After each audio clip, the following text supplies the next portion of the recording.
خدا یسوع مسیح ناصری کے زندہ اور جلالی نام میں آپ سب کو تحسین اور شکاینا کے سلام۔ خدا آپ کو بڑی برکت دے، خداوند آپ کے ساتھ ہو، اور ہماری دعا یہ ہے کہ ایمان اور خداوند کا پیار اور خداوند کی نجات اور خداوند کا چھٹکارا، فتح مند مسیحی زندگی آپ کی حصے میں ہو، اور آپ ہمیشہ ہمیشہ ہمیشہ مسیح کے نور میں چلتے رہیں۔ ہم آپ سب کے لیے دعا کرتے ہیں عزیزو۔ خداوند کی آمد بڑی قریب ہے اور ہمیں اپنے آپ کو تیار کرنا ہے۔ آج ہم جو اسٹڈی کریں گے وہ لا اینڈ گریس سیریز میں آگے بڑھتے ہوئے،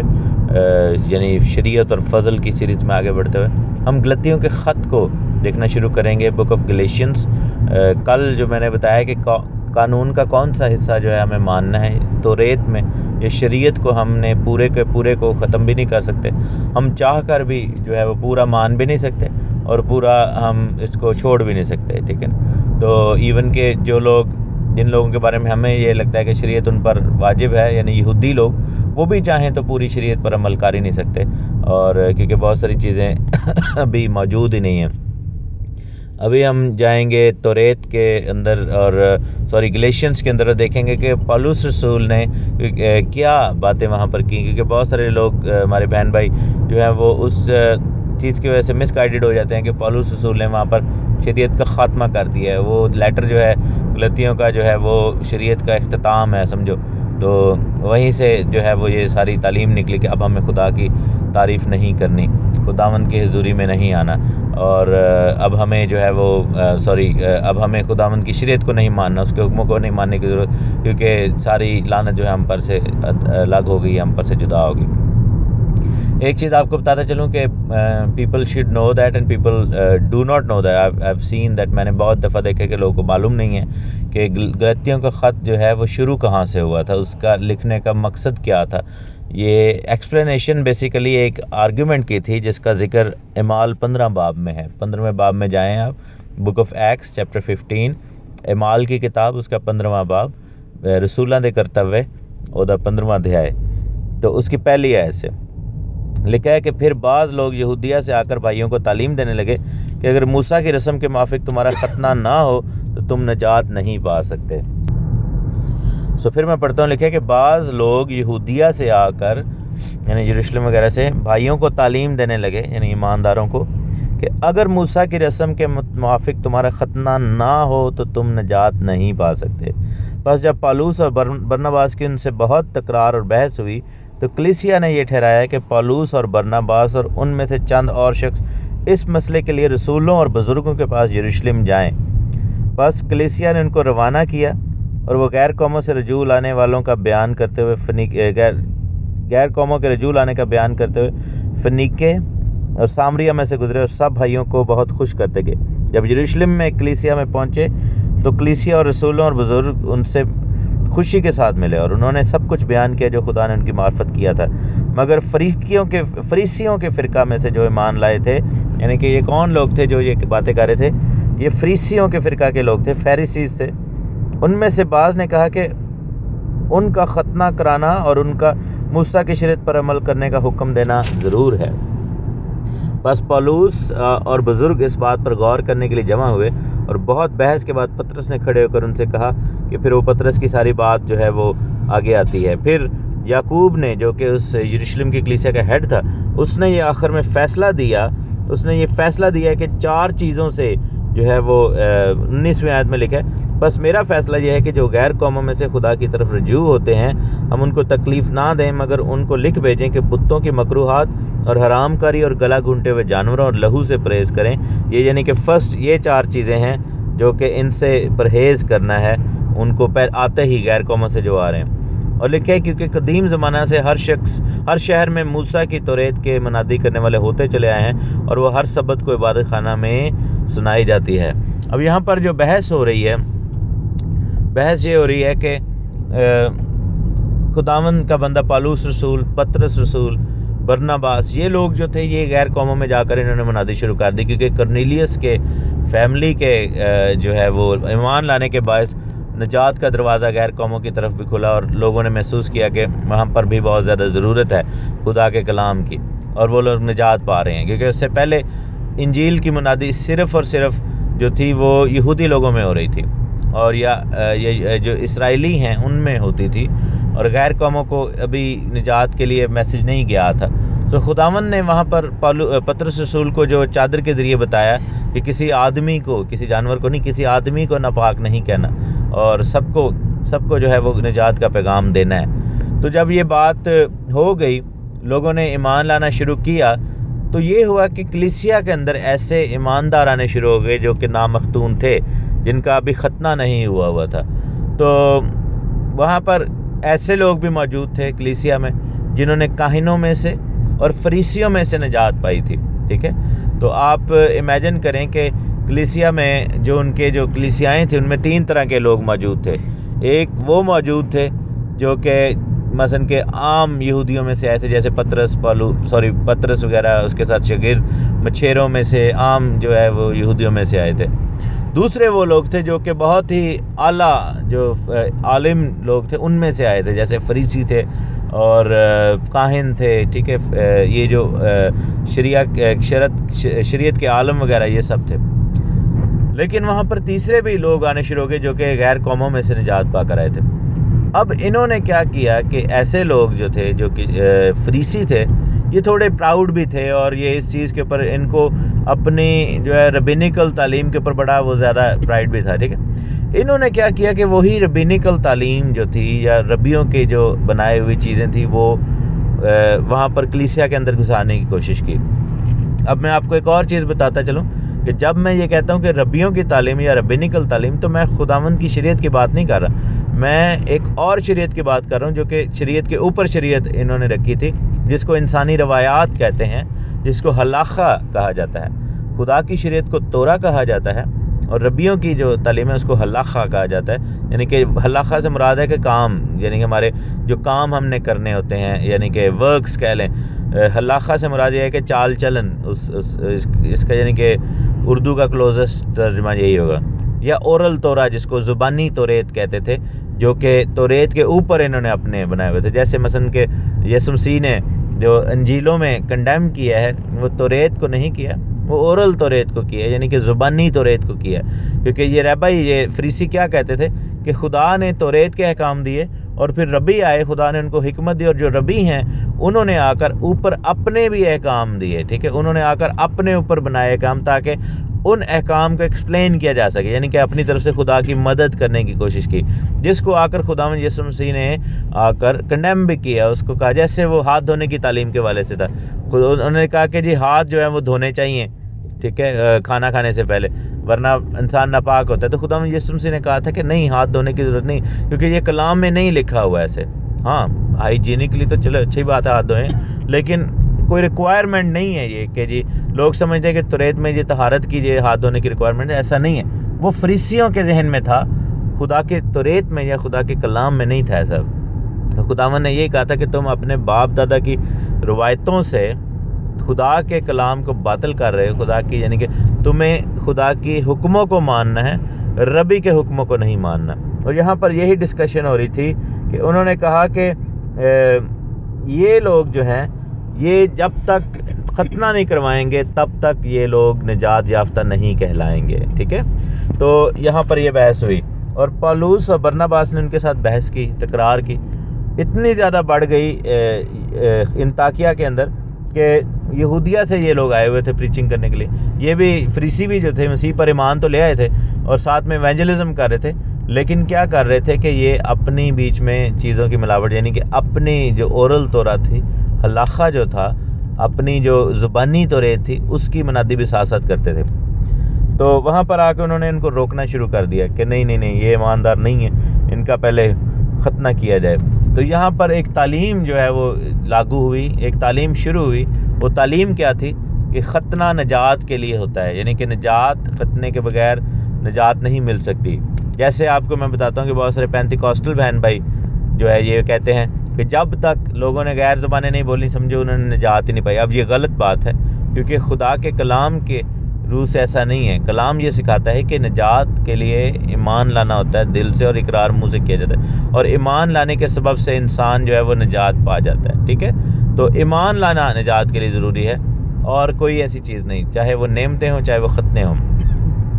پولس رسول اور برناباس کا موقف یہی تھا کہ ایمان لاؤ تو نجات پاؤ گے، اور یہ چیزیں بعد کی باتیں ہیں، ٹھیک ہے۔ ان کا یہ موقف تھا کہ نہیں، تب تک جو ہے یہ ڈکلیئر نجات یافتہ نہیں ڈکلیئر ہوں گے جب تک ان کا ختنہ نہیں ہوگا، ٹھیک ہے۔ تو یہ پھر بحث اتنی بڑھ گئی کہ اس کو لے کر انہوں نے جا کر کلیسیا کے سامنے رکھا۔ اب کلیسیا نے اس چیز سے انکار نہیں کیا کہ ختنے کی اہمیت نہیں ہے۔ وہاں پر جب پطرس نے بھی اپنی گواہی دی کہ کس طرح غیر قوموں میں کام ہوا، تو یعقوب نے، جس نے یعقوب کا خط بھی لکھا ہوا ہے، وہ یروشلم کی کلیسیا کا ہیڈ تھا بیسیکلی۔ یروشلم کی کلیسیا کا جو پاسٹر کہہ لیں یا ہیڈ کہہ لیں یا جو فیصلہ کرنے والا جو شخص تھا وہ یعقوب تھا، جو کہ جیمز تھا یہ جس نے لیٹر لکھا تھا، اور یسوع مسیح کا یہ ہاف بردر بھی تھا۔ تو یعقوب نے کھڑے ہو کر یہ فیصلہ کیا کہ 4 چیزیں جو ہیں وہ امیڈیٹلی ان سے چھڑوائی جائیں، جو لوگ غیر قوموں سے آتے ہیں، ایمان لے کر آتے ہیں، ٹھیک ہے۔ نجات تو یہ ایمان ہی سے پائیں گے، لیکن اگر ان سے کچھ چھڑوانا ہے تو 4 چیزیں پہلے چھڑوائی جائیں۔ اور انہوں نے کہا کہ 4 چیزیں کون سی ہیں؟ بتوں کی مکروہات، ٹھیک ہے، یعنی کہ بتوں کے آگے کھڑی قربانی کا گوشت جو ہوتا ہے، اور بتوں کے آگے زناکاری جو کرتے ہیں، اور حرام کاری، گلا گھونٹے ہوئے جانور اور لہو، یعنی کہ یہ 4 چیزیں بلڈ نہیں کھا سکتے، جو کہ سارے زمانوں میں جو ہم دیکھتے ہیں کہ بلڈ سے خدا نے منع کیا۔ گلا گھونٹے ہوئے جانور یعنی کہ ذبح کیے ہوئے جانور کھانے ہیں، گلا گھونٹے ہوئے نہیں کھانے۔ اور بتوں کی مکروہات یعنی کہ بتوں کے آگے جو قربانی کے گوشت ہیں وہ نہیں کھانے، اور حرام کاری جو ہے وہ اس سے پرہیز کرنا ہے۔ اور آگے جا کر اس نے کہا کہ ہاں یہ ختنے وغیرہ کا تو ٹھیک ہے، یہ چلے گا یہ سسٹم، یعنی کہ یہ بھی کروانا ضروری ہے، لیکن اس کا نجات سے کوئی تعلق نہیں ہے، لینا دینا نہیں ہے، کیونکہ اس نے کہا کہ ہر شہر میں موسیٰ کی توریت کی منادی کرنے والے ہوتے چلے آئے ہیں، اور ہر سبت کو عبادت خانوں میں توریت پڑھائی جاتی ہے، یعنی کہ خداوند کا کلام جو ہے وہ اس نے کہا کہ پڑھایا جاتا ہے، یہ میچورٹی سے تعلق رکھتا ہے۔ اب پولس رسول نے بھی یہی ثابت کیا اپنے ایکشنز کے ساتھ کہ ختنہ جو ہے وہ نجات کے لیے ضروری نہیں ہے، لیکن جب ایک مسیحی ایماندار میچور ہو جاتا ہے تو وہ کروائے تو اس میں کوئی مذائقہ نہیں، یعنی کہ اس کو خدا کے حکم کے طور پر، میراث کے طور پر ہم نے دیکھنا ہے۔ یہی چیز ہم دیکھتے ہیں کہ پھر اعمال 16ویں باب میں جاتے ہیں، بک آف ایکس چیپٹر 16، اعمال یعنی کرتوے اس کا 16 باب اور اس کی پہلی آیت سے لکھا ہے کہ پھر وہ دربے اور لسترا میں بھی پہنچا تو دیکھو وہاں تیموتیس نام کا ایک شاگرد تھا۔ یہ وہی ٹیموتھی ہے یا تیموتیس ہے جس کو پولس رسول نے 2 خط بھی لکھے۔ یہ پاسٹر تھا، ایونجلسٹ تھا اپنے چرچ کے، جس کو پولس رسول نے مقرر کیا، اور یہ پولس رسول کا شاگرد بھی تھا۔ لکھا ہے کہ اس کی ماں تو یہودی تھی جو ایمان لے آئی تھی، یعنی کہ مسیحی ہو گئی، مگر اس کا باپ یونانی تھا۔ وہ لسترا اور اکنیم کے بھائیوں میں نیک نام تھا، ٹھیک ہے۔ اب یہاں پر دیکھیں کہ باپ یونانی ہے، غیر قوم کا ہے، ماں جو ہے وہ یہودی ہے۔ مثلا ایسے ہی ہے کہ جیسے کسی مسیحی نے غیر قوم میں شادی کی اور اب وہ دونوں ایمان لے آئے، تو ان کا جو بیٹا تھا تیموتیس وہ پولس رسول کے ساتھ ملتا تھا، اور وہ پولس رسول کی تعلیم پر عمل کرتا تھا، اور وہ آگے بڑھ رہا تھا خدا کے اندر۔ اب پولس رسول نے دیکھا کہ تیموتیس جو ہے وہ خدمت کے لائق ہو گیا ہے، اور اس کو مجھے ساتھ لے کر چلنا چاہیے۔ اور تیسری آیت میں لکھا ہے کہ پولس نے چاہا کہ یہ میرے ساتھ چلے، پر اس کو لے کر ان یہودیوں کے سبب سے جو اس کے نواح میں تھے اس کا ختنہ کر دیا، کیونکہ وہ سب جانتے تھے کہ اس کا باپ یونانی ہے، اور وہ جن جن شہروں میں اسے گزرتے وہاں کے لوگوں کو وہ احکام عمل کرنے کے لیے پہنچائے جاتے تھے جو یروشلم کے رسولوں اور بزرگوں نے جاری کیے تھے۔ بس کلیسیائیں ایمان میں مضبوط اور شمار میں روز بروز زیادہ ہوتی گئیں۔ تو کیا ہوا انہوں نے یعنی کہ یہ ثابت کیا میچورٹی کے ساتھ کہ تیموتیس جو ہے وہ بہت سالوں سے نجات یافتہ ہے، خدا کے کلام کو بھی پڑھتا ہے، سیکھتا ہے، اور اب وہ خدمت کے لیے جب جانے لگا تو اس کو انہوں نے سرکمسائز کر دیا، اس کا ختنہ کیا پولس نے، اور ساتھ میں لوگوں کو وہ 4 احکام دیے جو کہ کلیسیا کے بزرگوں نے کہے تھے کہ 4 چیزوں سے پرہیز کریں اور پھر باقی چیزیں آہستہ آہستہ زندگی میں آئیں گی۔ یہ جو ہے یہ بیک گراؤنڈ ہے غلطیوں کے خط کا، جہاں پر یہ بحث ہو رہی ہے اعمال 15 باب میں، ایکس چیپٹر 15 میں اور 16 میں، کہ غیر قوموں سے جو لوگ آتے ہیں نجات پانے کے لیے ان کو کیا کرنا چاہیے، ختنہ کرنا چاہیے یا نہیں کرنا چاہیے، اور اگر ختنہ کرنا چاہیے تو پھر کب کرنا چاہیے۔ یہ بھی جو ہے وہ پولس رسول نے دکھایا کہ ختنہ جو ہے ایک میچور مسیحی ایماندار جو ہے وہ اس کا وہ کر سکتا ہے اگر غیر قوم سے ہے، لیکن ہمیں ویسے کیونکہ ختنے کا نجات سے کوئی تعلق نہیں ہے، ہمیں اپنے جو بچے پیدا ہوتے ہیں ان کے ختنے ضرور کرانے چاہیے، کیونکہ اس سے وہ نجات نہیں پاتے، لیکن یہ نشان ہے کیونکہ خدا یسوع مسیح کا بھی ختنہ ہوا تھا، تو جو مسیح کرتا ہے یا ہوا اس کے ساتھ وہ ہمیں بھی کرنا چاہیے۔ بہت سارے لوگ یہ سوال کرتے ہیں کہ ہم اپنے بچوں کے ختنے کیوں کروائیں، ہم کون سا یہودی ہیں یا ہم کون سا شریعت پر عمل کرتے ہیں؟ تو وہی بات آ جاتی ہے کہ اس کا تعلق فرما برداری اور خدا کی قوم کے ساتھ جڑنے سے ہے، نہ کہ اس کا تعلق نجات پانے سے۔ ختنے کو ختم کرنے کے لیے کیتھولک چرچ نے کیا کیا جب رومن کیتھولک چرچ آیا، روم آیا، کیونکہ غیر قوموں کا جو ہے وہ زور تب زیادہ ہو گیا تھا 300 سال کے بعد، انہوں نے اس چیز کو ختم کرنے کے لیے بڑوں کے بپتسمے کو ختم کر کے بچوں کا بپتسمہ شروع کروایا۔ انہوں نے ختنے کو ریپلیس کرنے کے لیے بیسیکلی کہ اب ہمیں ختنہ کرنا نہیں پڑے گا، انہوں نے بچوں کو بپتسمے کی طرف لے کر گئے۔ تو یہ چیز جو تھی، یہ غلط چیز کلیسیاؤں میں آئی، یہ جو بچوں کے بپتسمے ہیں، بچوں کا مخصوصیت ہوتی ہے، ٹھیک ہے، اور میل جو چائلڈ ہے، جو میل بچے ہیں، ان کا ختنہ کیا جاتا ہے، اور جب وہ بڑے ہوتے ہیں تو توبہ کر کے وہ نجات پاتے ہیں اور ایمان لا کر بپتسمہ لے کر زندگی میں شامل ہوتے ہیں۔ لیکن اگر کوئی غیر قوم سے شخص آتا ہے تو اس کو پھر جو ہے وہ، اگر وہ نامختون ہے تو اس کو جو ہے وہ پھر ختنہ کرانے کی ضرورت نہیں ہے نجات پانے کے لیے۔ لیکن بعد میں اگر وہ چاہے، جب نجات یافتہ ہو چکا ہے، ایماندار بن چکا ہے، خدا کے ساتھ چل رہا ہے، اور بعد میں اگر وہ چاہے کہ وہ اس رسم میں سے گزرے تو اس میں بھی کوئی پرابلم نہیں ہے بالکل۔ اب غیر قوم میں سے مسلمان لوگ بھی ہیں جو آتے ہیں، تو اب ان کا تو آلریڈی ہوا ہوتا ہے، تو اس کا مطلب یہ کیا ہے کہ اگر ہم ان کو پھر نہ شامل کریں اپنے لوگوں میں، نہیں۔ اسی لیے پولس نے کہا تھا کہ ختنہ بھی کوئی چیز نہیں، نامختونی بھی کوئی چیز نہیں، یعنی کہ نجات پانے کے لیے، عام زندگی کے لیے نہیں، بلکہ نجات پانے کے لیے پولس نے کہا تھا کہ اگر کوئی نجات پاتا ہے تو اس کے لیے اس وقت ختنہ اور نامختونی بے معنی ہے، کیونکہ نجات کا اس چیز سے کوئی تعلق نہیں ہے۔ کل ہم غلطیوں کے خط کو آگے پڑھ کر پڑھیں گے اور دیکھیں گے کہ اور کیا کیا باتیں پولس نے اس خط میں کی ہیں۔ Thank you, God bless you, آمین۔ خدا یسوع مسیح کے زندہ بابرکت اور جلالی نام میں آپ سب کو تحسین اور شکرانہ کا سلام۔ خدا آپ کو بڑی برکت دے۔ ہم خدا کے مقدس نام کو مقدس کہتے ہیں، اور خدا کا نام اور زیادہ جلال پائے، ہم سب کو اس کے جلال کے وسیلہ سے ہمیں برکت ملے۔ ہم خدا کی تعریف کرتے ہیں، ستائش کرتے ہوئے خداوند کی حضوری میں آتے ہیں، اور خداوند کے پاک نام میں، اس کے نام کے مسح میں، اس کے روح کی ہدایت میں ایک دوسرے کو کور کرتے ہیں۔ ہم آخری زمانہ ہے، اور آخری زمانہ میں ہم ایک دوسرے کی دعاؤں کی اور خاص طور پر ایک دوسرے کے ساتھ کھڑے ہونے کی، شفاعت کی بہت زیادہ ضرورت ہے۔ آئیے انٹرسیسری پریئرز کے ذریعے ایک دوسرے کو خداوند کی حضوری میں لفٹ اپ کریں، اور خداوند کے نام میں ایک دوسرے کو جو ہے وہ ایلیویٹ کریں، تاکہ ہمیں برکت ملے، ہم ایک دوسرے کو کور کریں، اور اس ساری خدمت میں ایک دوسرے کے ساتھی بن کر، ایک دوسرے کی قوت بن کر کھڑے ہوں۔ مقصد روحیں جیتنا ہے، مقصد یہ ہے کہ خدا کا نام جلال پر بہت سارے لوگ بادشاہی میں چلے جائیں، اور ابلیس نہیں چاہتا کہ ہم خدا کی بادشاہی میں جائیں، لیکن خدا چاہتا ہے کہ ہم اس کی بادشاہی میں جائیں، اور ہر شخص کی توبہ تک نوبت پہنچے، اور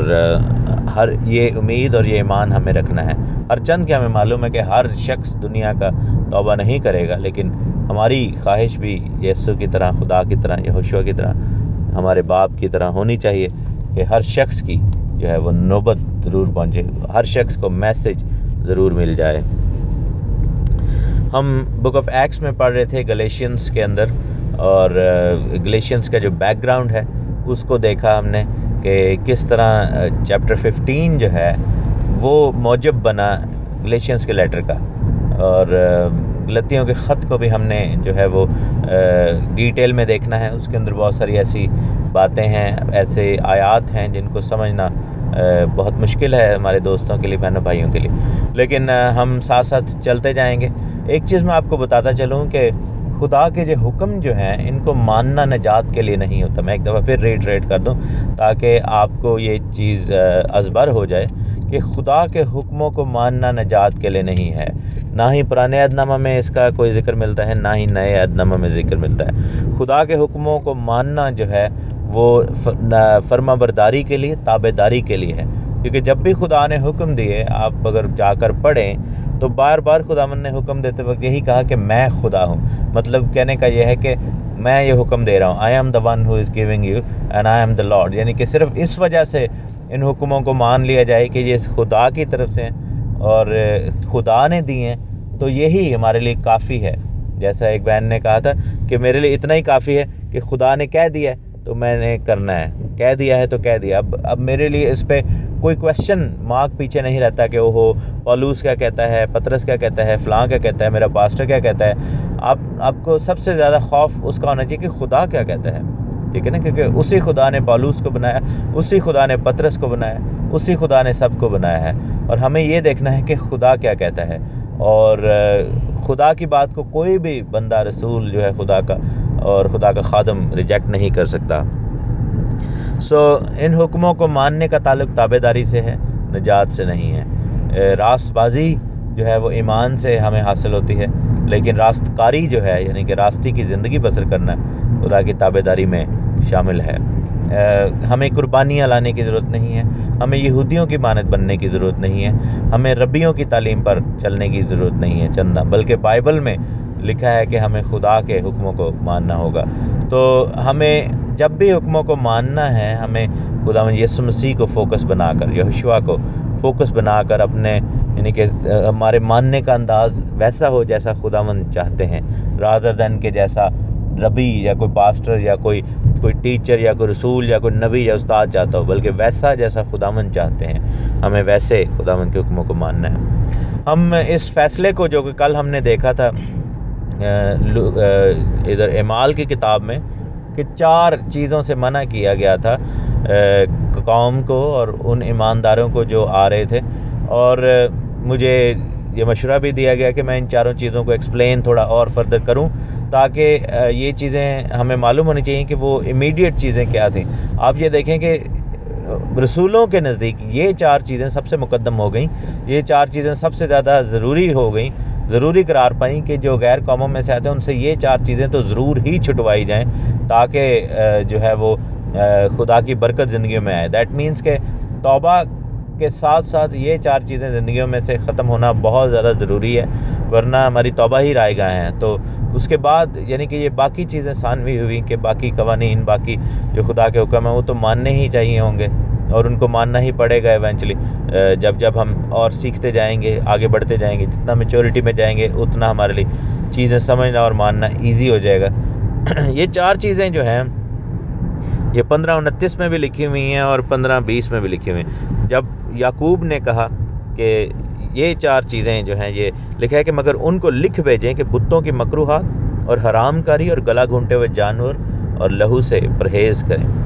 اور 29 آیت میں بھی لکھا ہے کہ تم بتوں کی قربانیوں کے گوشت سے, لہو سے, گلا گھونٹے ہوئے جانوروں اور حرام کاری سے پرہیز کرو, اگر تم ان چیزوں سے اپنے آپ کو بچائے رکھو گے تو سلامت رہو گے. اب یہ آگے جو سٹیٹمنٹ اس نے دی ہے یعقوب نے, جو خدا کا بندہ ہے اور یروشلم کی کلیسیا کا ہیڈ ہے, اس نے کہا کہ یہ جو چیزیں ہیں ان سے تم پرہیز رکھو گے تو اپنے آپ کو بچائے رکھو گے. اب ان چیزوں سے اپنے آپ کو بچائے رکھو گے, پرہیز کرو گے تو سلامت رہو گے. ٹھیک ہے, سلامتی جو ہے اس سے ملے گی, کیونکہ یہی 4 چیزیں ہیں مینلی جن کے ذریعے ابلیس ہمیں پھنسانے کی کوشش کرتا ہے. روحانی جنگ میں بھی اس کے بارے میں ہم نے سیکھا تھا. سب سے پہلی چیز جو ہے وہ بتوں کی قربانی کے گوشت کی بات ہو رہی ہے. قربانی کا گوشت جو ہے وہ ہم نہیں کھا سکتے کیونکہ بائبل اس چیز کے بارے میں سختی سے منع کرتی ہے. میرے ساتھ دیکھیں 1 کرنتھینس, پہلا کرنتھیوں میں جائیں گے اور اس کے ہم دیکھیں گے چیپٹر نمبر 10 میں دیکھیں گے 10واں باب, پہلا کرنتھیوں اس کی 14ویں آیت. لکھا ہے کہ اس سے باب سے ہے پیارے بھائی بت پرستی سے بھاگو. میں عقل مند جان کر تم سے کلام کرتا ہوں, جو میں کہتا ہوں کہ تم آپ اسے پرکھو. وہ برکت کا پیالہ جس پر ہم برکت چاہتے ہیں کیا مسیح کے خون کی شراکت نہیں؟ وہ روٹی جسے ہم توڑتے ہیں کیا مسیح کے بدن کی شراکت نہیں؟ کیونکہ روٹی ایک ہی ہے, اس لیے ہم جو بہت سے ہیں ایک بدن ہیں, کیونکہ ہم سب اسی ایک روٹی میں شریک ہوتے ہیں. جو جسم کے اعتبار سے اسرائیلی ان پر نظر کرو, کیا قربانی کا گوشت کھانے والے قربان گاہ کے شریک نہیں؟ بس میں کیا کہتا ہوں کہ بتوں کی قربانی کچھ چیز ہے یا بت کچھ چیز ہے؟ نہیں, بلکہ یہ کہتا ہوں کہ جو قربانی غیر قومیں کرتی ہیں, یعنی کہ یہ جو غیر قوموں کی بات ہو رہی ہے, شیاطین کے لیے قربانی کرتے ہیں، نہ کہ خدا کے لیے۔ میں نہیں چاہتا کہ تم شیاطین کے شریک ہو۔ تم خداوند کے پیالے اور شیاطین کے پیالے دونوں میں سے نہیں پی سکتے۔ خداوند کے دسترخوان اور شیاطین کے دسترخوان دونوں پر شریک نہیں ہو سکتے۔ کیا ہم خدا کی غیرت کو جوش جلاتے ہیں؟ کیا ہم اس سے زوراور ہیں؟ اب یہاں پر جو ہے بت پرستوں اور بت پرستوں سے جڑی ہوئی ہر رسم کی بات ہو رہی ہے، صرف قربانی کے گوشت کی بات نہیں ہو رہی۔ خداوند کا بندہ پالوس کہتا ہے کہ جب ہم قربانی یعنی کہ مسیح جو ہے اصل قربانی فسح کا برا اس کا گوشت کھاتے ہیں اور اس کا خون پیتے ہیں، مینز کہ جب ہم ہولی کمیونین کے اندر شامل ہوتے ہیں تو اس کے گوشت کے مشابہ اور اس کے خون کے مشابہ روٹی اور مے میں شامل ہو جاتے ہیں، تو پھر ہم پر یہ واجب نہیں ہے کہ ہم دوسرے یعنی کہ مذاہب کے جو دوسری رسومات ہیں ان میں شامل ہوں۔ اس میں ہر طرح کی قربانی شامل ہے۔ اس میں بتوں کے آگے جو ہے وہ رکھا ہوا گوشت، جیسے ہندو لوگ جو ہے وہ چڑھاوے چڑھاتے ہیں، جیسے آپ یہ دیکھیں کہ یہ جو دیوالی پہ یا بیساکھی پہ سکھ لوگ جو کرتے ہیں، یہ جو بانٹتے ہیں، ہمارے ادھر یو کے میں یا یورپ میں یہ کافی بڑی ریلیز ہوتی ہیں، جب بھی ان کے اس طرح ایونٹس ہوتے ہیں تو بہت بڑی بڑی ریلیز ہوتی ہیں۔ مجھے یاد ہے کہ ایک زمانہ میں ہمارے کچھ دوست تھے تو ہم ان کے ساتھ جایا کرتے تھے گردوارہ میں، ادھر گردوارے میں، کیونکہ ہمیں شوق تھا۔ پاکستان میں آپ کو پتہ ہے کہ یہ چیزیں نہیں ہمیں کامن ملتی، وہاں پہ تو مسجدیں ہی ہیں زیادہ تو یا چرچز ہیں، تو ہم مسجد میں بھی کبھی نہیں گئے تھے، لیکن یہاں پر آ کر جب آپ آتے ہیں تو آپ کو ایک کلچرل شوق میں ملتا ہے اور ایک اچھا بھی لگتا ہے کہ آپ کو دوسرے مذہب کے لوگوں سے انٹریکشن کرنے کا موقع ملتا ہے۔ لیکن آپ یہ دیکھیں کہ میں جانا شروع ہو گیا، ایک گردوارہ تھا اس کے اندر میں جاتا تھا، اور میں نے وہاں پر جا کر وہاں پر پرشاد اس کو کہتے ہیں، جو فری میل ہوتا ہے، وہاں پر کیا کرتے ہیں کہ لوگ جو ہیں وہ فری کھانا جو ہے 24 گھنٹے چلتا رہتا ہے، ٹھیک ہے۔ تو میں نے ایک دو دفعہ کیا کہ اس میں شامل ہو گیا، میں نے دوستوں کے ساتھ بیٹھا تھا اور کھانے میں شامل ہوا، لیکن جب میں نے پھر ان آیات کو پڑھا تو پھر میرے لیے جو تھا وہ ایک آنکھوں کو کھولنے والی یہ چیز بنی، اور پھر میں نے توبہ کی اور میں نے خداوند سے معافی مانگی، کیونکہ زبور 141 میں ہم پڑھتے ہیں کہ کھاما نہ ہونا دے سواد لے کھانے، ٹھیک ہے۔ ہمیں صرف وہی نہیں کہ اگر کوئی مسلمان جو ہے میرا بہن بھائی وہ قربانی کر رہا ہے گوشت کا تو اس کو نہیں ہم نے کھانا، ان کے جو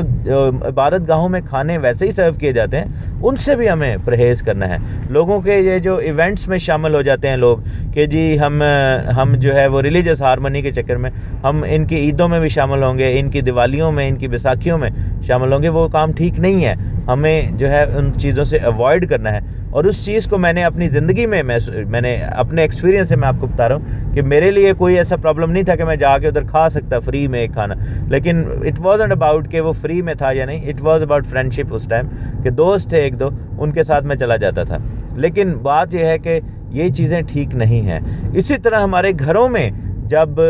بت پرستوں کی جو روایات ہیں یا بت پرستوں کی جو بنائی ہوئی چیزیں ہیں یا ان کی سجاوٹیں جو ہیں یا ان کے جو ہے وہ جیسے ہم ونڈ چائمز کی بات کرتے ہیں لوگ لگاتے ہیں، یہ بت پرستوں کی ایک چیز ہے۔ لوگ جو ہیں وہ مختلف مذاہب کے لوگوں کی جو ہیں وہ تصاویر یا ان کے ایونٹس کی تصاویر یا ان کے ایونٹس کے ڈیکوریشن پیسز جو اپنے گھروں میں لگاتے ہیں، وہ بھی کام ٹھیک نہیں ہے۔ تو یہ سب بتوں کی قربانی سے مترادف ہے کہ بتوں کی قربانی سے ہمیں خدا نے پرہیز کرنے کے لیے کہا ہے، ہمیں خدا نے مکسنگ سے دور رہنے کے لیے کہا ہے، اور خدا کی جب ہم حکموں میں پڑھتے ہیں تو وہاں پر ہر چیز کی مکسنگ کے اندر خدا نے کہا تھا کہ یہ کام ٹھیک نہیں ہے۔ 2 طرح کا دھاگا مکس نہیں کرنا، خدا نے کہا تھا کہ 2 طرح کا جو ہے وہ دھاگا مکس نہیں کرنا، 2 طرح کا بیج جو ہے ایک کھیت میں نہیں لگانا، یعنی کہ مکس نہیں کرنا، اور ہر چیز کی مکسنگ سے خداوند نے ہمیں سختی سے منع کیا، کیونکہ خداوند کو مکسنگ سے نفرت ہے۔ یہ نیم گرم حالت ہوتی ہے کہ نہ آپ ٹھنڈے ہوتے ہیں نہ آپ گرم ہوتے ہیں۔ یسوع نے بھی آ کر پھر یہی چیز دوبارہ ری ایکسپلین کی کہ ایک شخص 2 مالکوں کی خدمت نہیں کر سکتا، ایک چشمہ سے 2 طرح کا پانی جاری نہیں ہو سکتا۔ یہ بڑا کلیئر جو ہے میسج خداوند یسوع مسیح ناصری نے، یہوشوا نے دیا۔ یسوع مسیح توریت کے انہی احکام کو ری ایٹریٹ کر رہے تھے، دوبارہ جو ہے وہ ایکسپلین کر رہے تھے جب وہ کہہ رہے تھے کہ ایک شخص 2 طرح کے مالکوں کی خدمت، یا 2 طرح کا پانی ایک چشمہ سے نکلنا یہ ناممکن ہے، یا تو ایک کے ساتھ لگا رہے گا یا دوسرے کے ساتھ لگا رہے گا۔ اور یہی چیز جو ہے وہ ہم دیکھتے ہیں کہ کس طرح زندگیوں کو برباد کرتی ہے جسمانی طور پر بھی روحانی طور پر بھی. آپ یہ دیکھیں کہ جسمانی طور پر جو لوگ ایک سے زیادہ تعلقات بنا لیتے ہیں زندگیوں میں، وہ جو ہے وہ بربادی کی طرف جانا شروع ہو جاتے ہیں، خدا اس سے خوش نہیں ہوتا. اور آپ یہ دیکھیں کہ روحانی طور پر بھی جب ہم ایک خدا سے بڑھ کر ہم دوسرے مذاہب کے ساتھ میل جول جب رکھنا شروع کر دیتے ہیں، دوسرے مذاہب کی رسومات میں شامل ہونا شروع ہو جاتے ہیں، یا پھر ان کی جو ہے وہ چیزوں کے ساتھ ہمارا یعنی کہ تھوڑا سا بھی لنک بننا شروع ہو جاتا ہے، تو پھر یہ کام ٹھیک نہیں ہے. بعض اوقات لوگ کہتے ہیں کہ یہ تو سیلیبریٹلی چیزیں ہیں، ہم ٹھیک ہے ہم قربانی کا گوشت نہیں کھا رہے، لیکن ان کی مٹھائیاں، ہم ان کی سوئیاں، ان کی جو سیلیبریشن کی جو مٹھاس والی چیزیں ہیں وہ تو اس میں تو کوئی پرابلم نہیں ہے، ہم کر سکتے ہیں. لیکن نہیں میرے عزیزو، ایسا نہیں ہے. ابلیس آپ کو کبھی بھی کڑوی چیزیں نہیں دے گا تاکہ اس کو آپ منہ سے نکال باہر پھینکے. ابلیس ہمیشہ آپ کو جو ہے وہ چیز کو خوبصورت بنا کر ہی آپ کے سامنے لے کر آئے گا تاکہ اس کو آپ فوراً اپنا لیں، لیکن ایسا کرنا جو ہے وہ خداوند کی حضوری میں ٹھیک نہیں ہے.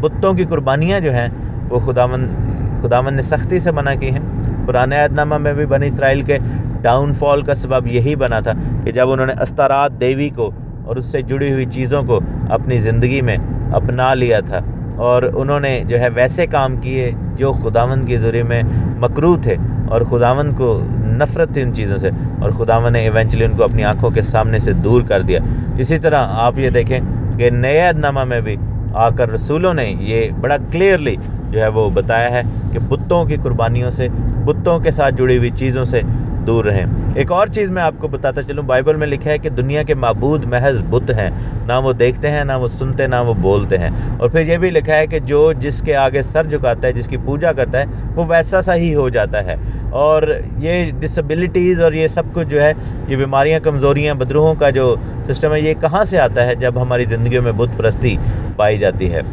ہر طرح کی بت پرستی. جب خدا سے زیادہ مقدم کوئی اور چیز ہو جائے ہماری زندگی میں، وہ بھی ایک بت ہے. تو ہر طرح کی بتوں کی قربانی جو ہے، آلائش جو ہے، ہماری زندگی سے دور ہونی چاہیے. کیونکہ کیا ہوگا نقصان کہ ہم پھر ان بتوں کی مانند ہو جائیں گے، ڈم اور گنگے بہرے. اور ہماری جو روحانی خاصیت ہے، گنگے بہرے ہونے کی وجہ سے، یعنی روحانی طور پر گنگے اور بہرے اور اندھے ہونے کی وجہ سے، ہمیں پھر خدا کے کلام سے دوری ہماری زندگیوں میں آ جائے گی. اور پھر یہ بھی ہے کہ جب پاک چیز کو جب چھوا جاتا تھا، بائبل میں لکھا ہے کہ جب ہیکل کے جو ظروف تھے وہ پاک تھے، مذبح پاک تھا، جب اس کو چھوتا تھا کوئی ان چیزوں کو تو وہ پاک ٹھہرتا تھا. اسی طرح جب ہم ناپاک چیزوں کو چھوتے ہیں، ناپاک چیزوں کو اپنی زندگیوں میں آنے کی دعوت دیتے ہیں، ناپاکی کو اپنی زندگی میں آنے کی دعوت دیتے ہیں، بت پرستی کو، تو پھر ہم ناپاک ہو جاتے ہیں. اسی طرح جب ہم خدا کا نام اپنے ہونٹوں سے لیتے ہیں تو ہمارے ہونٹ، ہمارا پورا بدن، ہماری پوری روح، بدن، جان جو ہے وہ پاک ہو جاتا ہے. اسی طرح جب ہم غیر معبودوں کا نام اپنے ہونٹوں سے لیتے ہیں تو اس طرح ہمارا پورا بدن، روح، بدن، جان جو ہے وہ ناپاک ہو جاتی ہے. تو ہر طرح کے بتوں سے جڑی ہر ایک چیز کو اپنی زندگیوں سے ہمیں دور کرنا، بھگانا ہوگا. کیونکہ یہ خداوند کے بندہ یعقوب رسول کا حکم بھی تھا، کلیسیا کا یہ متفقہ فیصلہ تھا. ہم جب پالوس رسول کی آیات کو پڑھتے ہیں تو ہم ایک دم اس پر عمل کرتے ہیں، کیونکہ ہم یہ کہتے ہیں کہ خدا کا وہ چنا ہوا بندہ تھا، اور یہ یعقوب رسول جو ہے یہ بھی خدا کا چنا ہوا بندہ ہے، اور اس حکم کو بھی ہم نے ماننا ہوگا اور اپنی زندگی میں اپنانا ہوگا. خداوند خدا آپ کو بڑی برکت دے، یسوع مسیح ناصری کے نام میں، آمین. خداوند یسوع مسیح کے زندہ بابرکت اور جلالی نام میں آپ سب کو تحسین اور شکاینا کا سلام، اور خدا کا بے حد شکر ہو، خداوند کی تعریف ہو. سارا جلال یسوع نام کو ملے. اور ہم اپنے تمام عزیز و بہنوں، بھائیوں، دوستوں کے لیے دعا کرتے ہیں کہ خداوند آپ سب کو اپنی برکتوں سے مالا مال رکھے اور اپنے ہاتھ کے نیچے رکھے. جو سلسلہ جاری و ساری ہے کلام کا، لا اینڈ گریس، یعنی توریت اور فضل، شریعت اور فضل کے حوالے سے ہے کہ آیا جب ہم فضل کے دور میں ہیں، جب ہم کہتے ہیں کہ ہم پر مسیح کا فضل ہوا ہے، تو کیا ہمیں خدا کی شریعت کو ماننا چاہیے، یا کیا شریعت ہم سے بالکل ختم ہو گئی، یا پھر یہ ہے کہ شریعت کو اگر ماننا ہے تو کس حد تک ہم مان سکتے ہیں، کیا چیزیں ہیں جو کہ ہم پر لاگو ہیں اور کیا نہیں. ہم نے کل دیکھا تھا کہ کس طرح پیدائش کی کتاب میں، بک آف جینیسس یعنی اتپتی کی جو کتاب ہے، اس میں کس طرح ہم دیکھتے ہیں کہ بیفور موسیٰ کے، یعنی موسیٰ نبی سے پہلے کے تمام لوگ تھے، کس طرح خدا کے حکموں کو نہ صرف جانتے تھے بلکہ وہ کلیئرلی مانتے بھی تھے، اور ان کی زندگی میں بڑا کلیئرلی خدا کے حکموں کی پریزنس ہم دیکھتے ہیں. ہم ابھی ساتھ میں جو بک آف ایکٹس ہے، اعمال 15 باب، اس کے اندر ہم دیکھ رہے ہیں اس کی 29ویں آیت میں کہ یہ جو 4 چیزیں خدا نے منع کی تھیں اپنے لوگوں کو، اور کلیسیا نے یہ فیصلہ کیا تھا کہ 4 چیزیں اسٹریٹ وے ان کو چھوڑنی ہی پڑیں گی، اور اس کی مناہی جو ہے وہ کی گئی،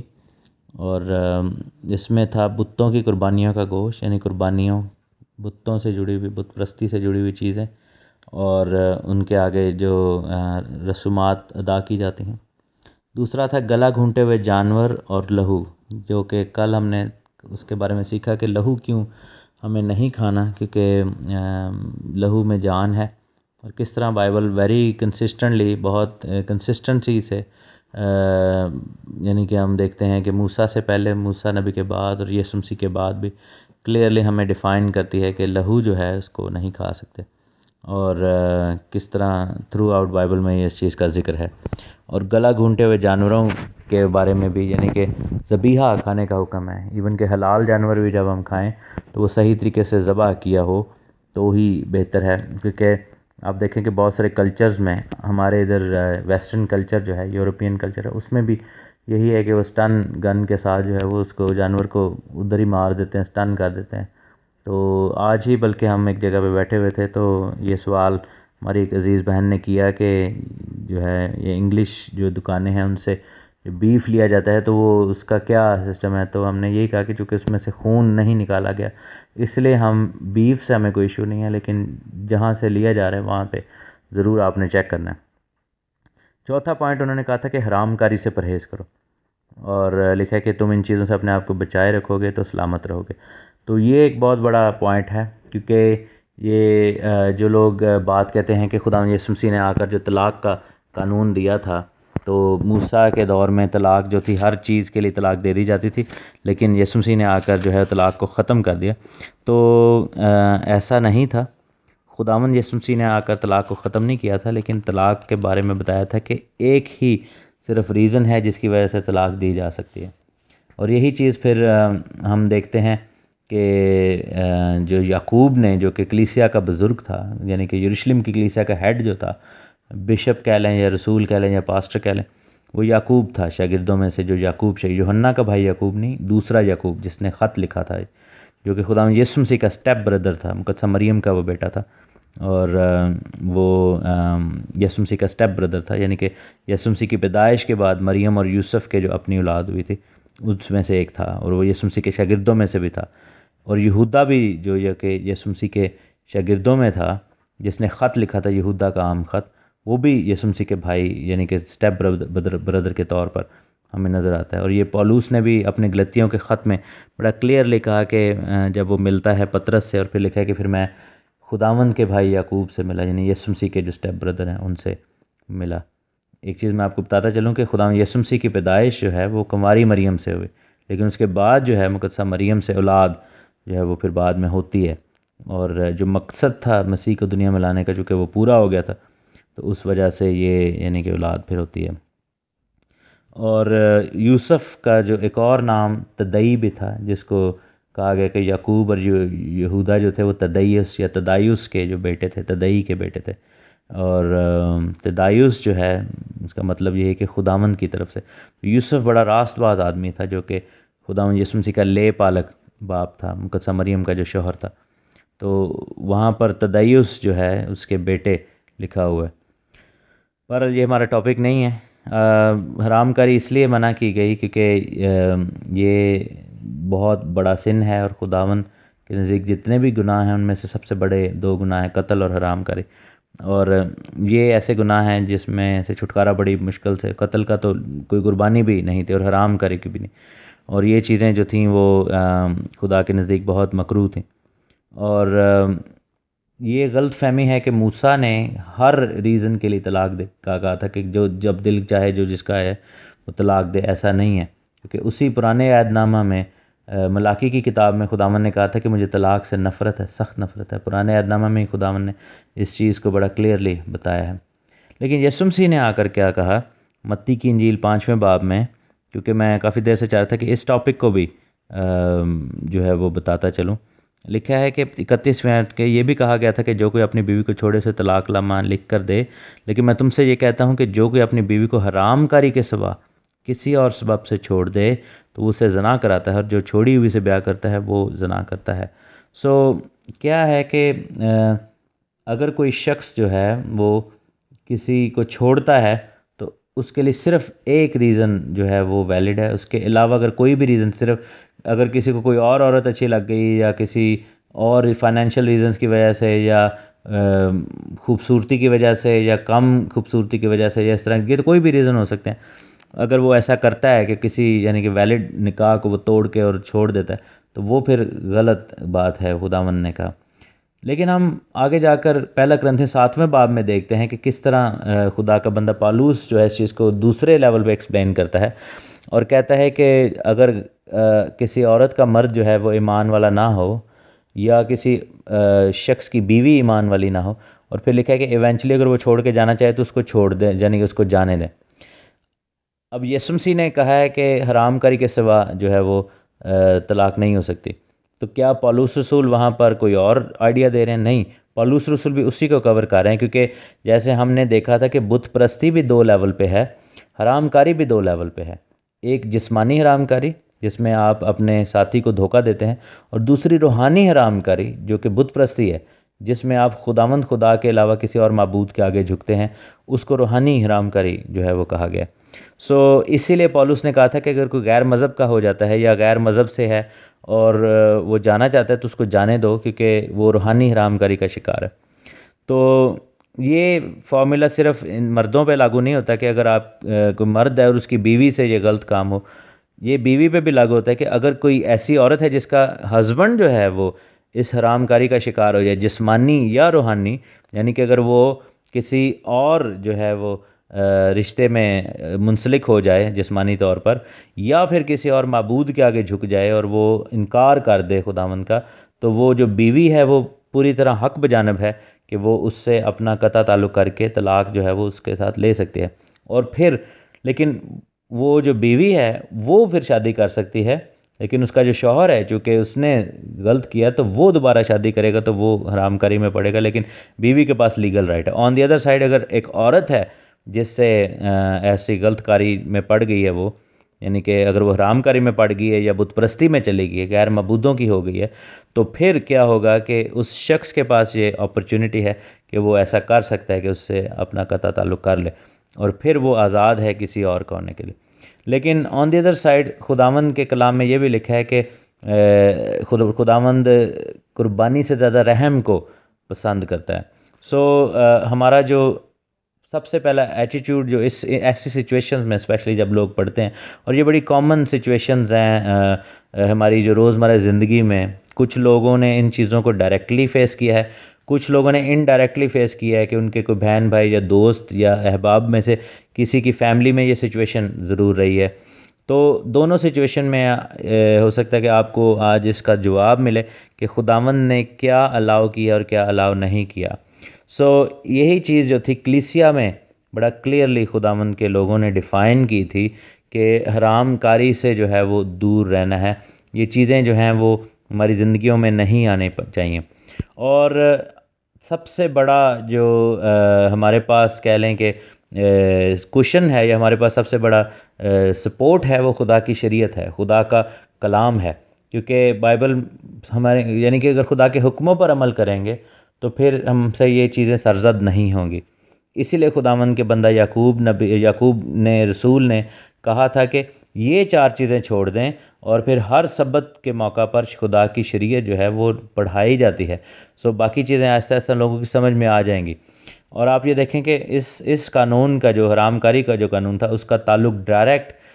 پڑوسی سے محبت سے ہے۔ لکھے نا کہ تو اپنے پڑوسی کی بیوی کا، اس کے مال کا لالچ نہ کرنا، تو اپنے پڑوسی سے اپنی مانند محبت کرنا۔ تو اگر ہم خدا کے حکموں کو صحیح طریقے سے سمجھ جائیں اور صحیح طریقے سے ماننا شروع کر دیں، اور اس کا جو ایسنس ہے یعنی کہ خداوند اپنے خدا سے ڈرنا اور اس کو سارے دل، ساری جان، طاقت اور عقل سے محبت رکھنا، اور اپنے پڑوسی سے اپنی مانند محبت رکھنا، یہ 2 چیزیں جس کے اوپر پوری شریعت کا دار و مدار ہے، اگر ہماری زندگی کا پلر یا سیٹنگ سٹون بن جاتی ہیں، ہماری زندگی کا جو ہے وہ میجر پوائنٹ بن جاتی ہیں، تو پھر خود بخود یہ چیزیں ہماری زندگیوں سے جانا شروع ہو جائیں گی۔ ابھی کل ہی ایک بھائی سے بات ہو رہی تھی اور انہوں نے یہی کہا کہ یعنی کہ آہستہ آہستہ یہ چیزیں ان کی زندگی سے جو تھی وہ چلی گئیں، مثلا کہ گناہ اور ڈفرینٹ کی عادتیں جو تھی، ڈفرینٹ ٹائپس کی عادتیں جو تھیں، وہ کس طرح جو ہے وہ جب ہم خداوند میں چلنا شروع ہو جاتے ہیں تو خداوند جو ہے وہ ہمیں نکالتا ہے، اور کس طرح ابلیس بھی ان چیزوں کے اندر ہمیں سب سے زیادہ پھنسانے کی کوشش کرتا ہے، کیونکہ سب سے زیادہ جو ڈینجرس آزمائش ہے وہ ہماری سیکشولیٹی کے گرد ہے، ہماری جو ہے وہ بدنی خواہش جو ہے اس کے گرد ہے، کیونکہ اس آزمائش سے کوئی بھی انسان چھٹا ہوا نہیں ہے۔ دنیا میں اگر 7 بلین لوگ ہیں تو وہ ہم سب یا تو میل ہیں یا فیمیل ہیں، ٹھیک ہے نا، تو ہماری ایک رغبت ہے، خواہش ضرور ہے جسم کی، تو اس آزمائش سے کوئی بھی انسان چھوٹا نہیں۔ دولت کی اگر بات کر لیں، شہرت کی یا اور جو ہیں چیزیں، تو اس میں کچھ لوگ جو ہے اس میں انٹرسٹ رکھتے ہیں یا کچھ نہیں رکھتے، یہ ایک پرسنل انٹرسٹ کی بات ہوتی ہے، لیکن یہ ایک ایسی آزمائش ہے جس میں ہر شخص جو ہے وہ گر سکتا ہے، کیونکہ یہ ہم سب کی پرسنل لائف سے اس کا تعلق ہے۔ تو اس لیے یعنی کہ اس چیز کو اگر بچنا ہے اس چیز سے، تو اس کے لیے سب سے زیادہ بڑا ہمارے پاس جو مدد درکار ہے یا مدد موجود ہے، وہ خداوند کا پاک روح ہمیں خدا کے حکموں پر جب عمل کرواتا ہے تو پھر ہماری زندگیوں میں سے یہ چیزیں نکلتی ہیں۔ سو ہمیں یہ کلیئرلی اب دیکھنا ہے کہ غیر قوم میں سے جو لوگ آتے ہیں، اسپیشلی جو مختلف اقوام میں سے آتے ہیں، تو ہمیں بھی وہی فارمولا اپلائی کرنا ہوگا جو کہ ابتدائی کلیسیا نے اپلائی کیا تھا، کہ کس حد تک ان سے ایک دم جو ہے وہ پہلا سٹیپ کے طور پر جو ہے وہ یہ چیزیں کروائی جائیں، ان سے کیا ایکسپیکٹ کیا جائے کہ وہ کیا چھوڑیں، تو یہی ان سے چھڑوایا جائے جو لوگ مسیحیت میں آتے ہیں، کہ بتوں کی قربانیاں، یعنی کہ اپنے برے مذاہب جو ہیں، اپنے غلط تعلیمات جو ہیں، ایسے روایتیں جو ہیں جن کو وہ کیا کرتے تھے، اس کو اپنی زندگیوں سے نکال باہر کریں۔ مثلا اگر ایک شخص ہندوازم سے آتا ہے تو یہ دیوالیاں اور یہ جو کروا چوتھ اور یہ سب چیزیں جن سے ہندوازم کا تعلق ہے یا بت پرستی کا تعلق ہے، وہ اپنی زندگی سے دور کرے۔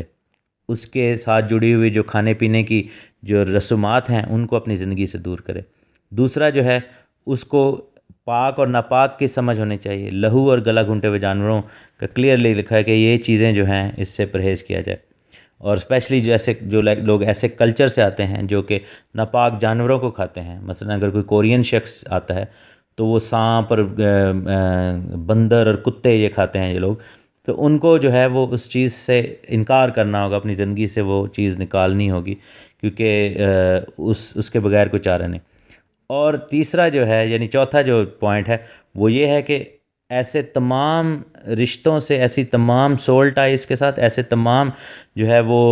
تعلقات سے انکار کرنا ہوگا جو کہ خدا سے دور لے جانے کا موجب ہے، یا پھر اگر ایسے لوگوں کی زندگیوں میں ایسے کیونکہ آپ یہ دیکھیں کہ جب ہم ویسٹرن کلچر میں رہتے ہیں تو یہاں پر لوگ بغیر شادی کے ہی رہتے ہیں، اور ان کے کئی بچے بھی ہو جاتے ہیں، تو اگر وہ شخص خداوند میں آتا ہے تو ان کو پھر چاہیے کہ اپنے جو تعلقات ہیں ان کے اوپر نظر ثانی کرے اور ایسے تعلقات میں چلے جو کہ خدا کے نزدیک پسندیدہ اور قابل قبول ہیں۔ اگر ایسے لوگ ہیں جو کہ صرف جسمانی تعلق میں رہتے ہیں اور ساتھ ہی رہتے ہیں لیکن شادی شدہ نہیں ہیں، وہ خداوند میں آ گئے ہیں، تو جو ان کی پرانی زندگی تھی وہ تو معاف ہوگی، لیکن ان کو چاہیے کہ وہ پھر شادی کر لیں اور خداوند کی حضوری میں ٹھیک طریقے سے زندگی بسر کریں۔ لیکن اگر کوئی ایماندار شخص حرام کاری میں پڑ جاتا ہے تو پھر اس کے لیے واپس آنا بہت زیادہ مشکل ہو جاتا ہے، اور یہ چیزیں جو ہیں خداوند نے سکھائیں۔ اور پھر لکھا ہے کہ آگے جو ہے وہ جو شریعت کی باتیں ہیں، خدا کے حکموں کی باتیں ہیں، کلام کی باتیں ہیں، وہ تو سکھائی ہی جاتی ہیں ہر ہفتے ہر سبت خداوند کی کلیسیاؤں میں، خداوند کے گھر میں۔ اور